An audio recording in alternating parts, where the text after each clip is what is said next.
The DJI Ronin S is a DSLR stabilization system that lets you combine the stability given by a tripod and the mobility of handheld shootings to get smooth and dynamic shots for you and your video projects. This video will help demonstrate proper setup and balancing of a DSLR, outline the basic functionality of the gimbal, and then more advanced features available with the Ronin S in particular. The DJI Ronin S gimbal comes in a gray foam carrying case. To open the case, pull the latch out straight, rotate it 90 degrees clockwise, then lift. Inside the case you should find the main gimbal arm assembly, a battery grip, a tripod base, the main mounting plate, a Type-C charging cable, an AC adapter, and an accessory pouch. In the accessory pouch you should find a riser plate with an extra 1/4 inch mounting screw, a lens support bracket and screw, 2 Allen wrenches for adjusting mounting accessories, and a set of 4 control cables, an IR blaster, mini B, micro B, and Type-C. When assembling the main components, start with the battery grip. Aside from a button and lights indicating its level of charge, there are slotted power contacts for the upper arms on one end and 2 threaded inserts for base mounts. Screw the tripod base into the smaller one and separate the base's legs to set it up. With the upper arm assembly, support the arms when aligning the contacts with the slot of the battery grip. Once slotted completely, secure the upper arm section with the battery grip by pushing the gray square lever into the locked position. At this point you can charge the Ronin S's battery grip through the Type-C port at the back of the upper section's controls. Before balancing, set up your DSLR with your intended shooting configuration, including your lens, storage, power, and any other external equipment. The riser plate is not required in all setups and is mainly a compatibility tool for balancing lighter configurations or working in tandem with the lens support bracket for longer lenses or ones with larger front elements. When attaching the riser plate, make sure the threaded holes are in line with the lens as they dictate the main mounting plate's alignment. For the main mounting plate, one end of the screw slot should be threaded, allowing you to add or remove a second 1/4 inch mounting screw from below. With the second mounting screw installed, point the mounting plate's arrow towards the lens and line the screws up with the holes of the riser plate and screw them in partially. At this point, estimate the center of mass on your DSLR and try to center it on the mounting plate, then tighten the mounting screws all the way. Generally this will be more towards the lens, but it does not need to be perfect. This alignment helps with balancing and can be adjusted later. The last attachment is the lens support bracket, which should be used whenever possible, especially with larger lenses and zooms. The support has a flat side and a side with an internal lip. Place the flat side against the end of the main mounting plate and partially insert its screw. Then press the support firmly against the lens before tightening. With proper pressure, the support should not interfere with any zoom or focus functionality of your lenses. When balancing the Ronin S, start by checking the orientation of the arm assembly. If the Ronin name on the second arm is upside down and the first arm does not swing freely forward, both arms are upside down or backwards. To fix this, pull the first arm back and in line with the second, then rotate them both around the second arm's axis. From here, slot your assembled DSLR setup onto the first arm's camera mount. With the screw at its rear, the mount's position can be adjusted left to right along the arm so your DSLR can fit. There is also a spring-loaded stud that keeps a loose mounting plate from falling off. It can be released by pressing the silver button on the side of the mount when removing your DSLR. Center and lock the mounting plate with the mount's lever. Its position will be adjusted later. The first axis to be balanced is the tilt. When holding the second arm in place, point the DSLR upwards. Based on which direction the DSLR rotates when released, determine if the DSLR is top or bottom heavy, and adjust the first arm's position to compensate. Rinse and repeat until the DSLR can hold its position when pointed straight up and 45 degrees forward and backward. Continuing with the tilt axis, hold the second arm in place and point the DSLR straight forward. Based on which direction the DSLR rotates when released, determine if the DSLR is front or back heavy and adjust the mounting plate's position in the mount forward or backward to compensate. Rinse and repeat until the DSLR can hold its position when pointed straight forward and 45 degrees up and down. Next, for the roll axis, hold the base in place and lift the second arm. Based on which direction the DSLR rotates when released, determine if the upper assembly is left or right heavy and adjust the second arm's position to compensate. You may need to lift the second arm towards you in order to move it left and right. Rinse and repeat until the upper assembly can stay flat or at 45 degrees clockwise and counterclockwise. The last axis to be balanced is the pan axis. Carefully lift the whole gimbal and tilt it slightly left or right without rotating the base.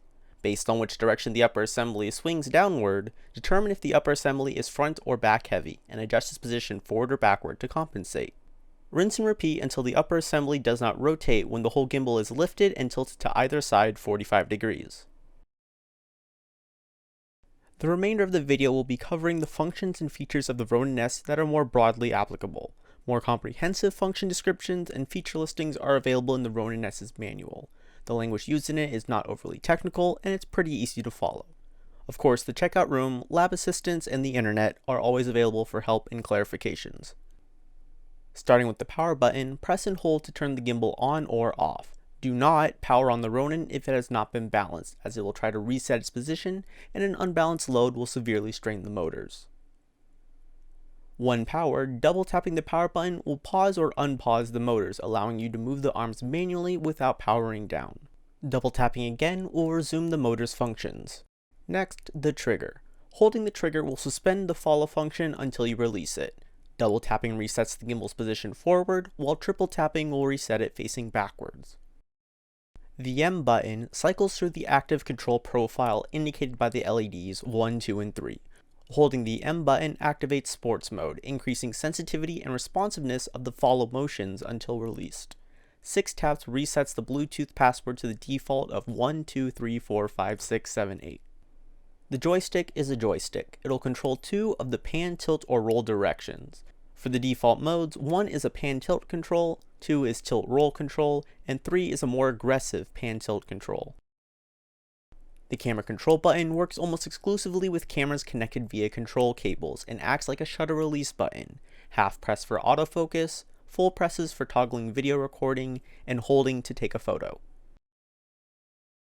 The focus wheel can be used to pull focus for some cameras connected via control cables. A large portion of the wheel's functionality is tied to external focus motors and remotes. Since these devices are not currently available from the kea.swetland equipment room, the focus wheel's remaining features will be ignored.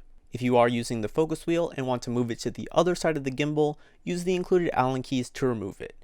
There is a small nub on the focus wheel to align with the contacts when reinstalling.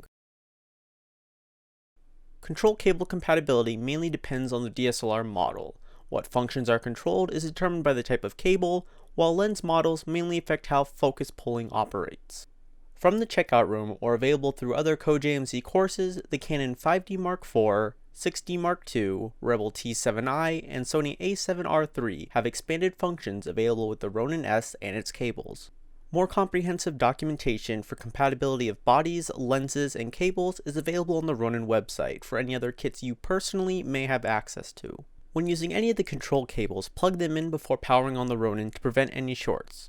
The same goes for the camera as to prevent any connectivity issues. Also note that the camera control cable connectors are not perfectly rectangular and that 2 corners are slightly truncated. When using the kea.swetland models, make sure you have disabled Bluetooth and are in a remote or self-timer mode when using the IR cables. With the other cables when pulling focus, the body's autofocus servo should be disabled, with the lens's focus mode being toggled based on your needs. Keep in mind that if the DSLR is set to a video mode, it won't respond to any photo-based commands sent from the gimbal, and vice versa.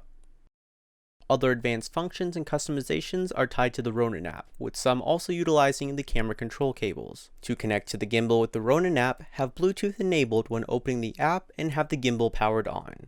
With a first-time connection, you should be prompted to enter the password. If 1, 2, 3, 4, 5, 6, 7, 8 does not work, press the M button on the Ronin 6 times to reset it back to 1, 2, 3, 4, 5, 6, 7, 8. A basic function of the app is the virtual joystick, giving you consolidated remote control over pan, tilt, and roll directions, with easy adjustments to motor speed and acceleration. Further adjustments to motor functions can be saved to the 3 control profiles, allowing your customizations to be used independent of the app. The balance test and auto-tune features both benefit the performance and longevity of the Ronin S. After you balance your setup or when switching between DSLRs, the balance test will quickly validate the quality of your balance job and indicate if any specific axes could be improved. Auto-tuning will then take the balance and overall load of the gimbal to determine a preset of motor control variables to give a more consistent level of performance across different configurations. Auto-tuning can also be done without the app. Hold the M button and trigger for 4 seconds, then the Ronin will go through the auto-tune process with the medium preset. Automated shooting modes in the app require a compatible control cable. These modes include panoramas and time-lapses.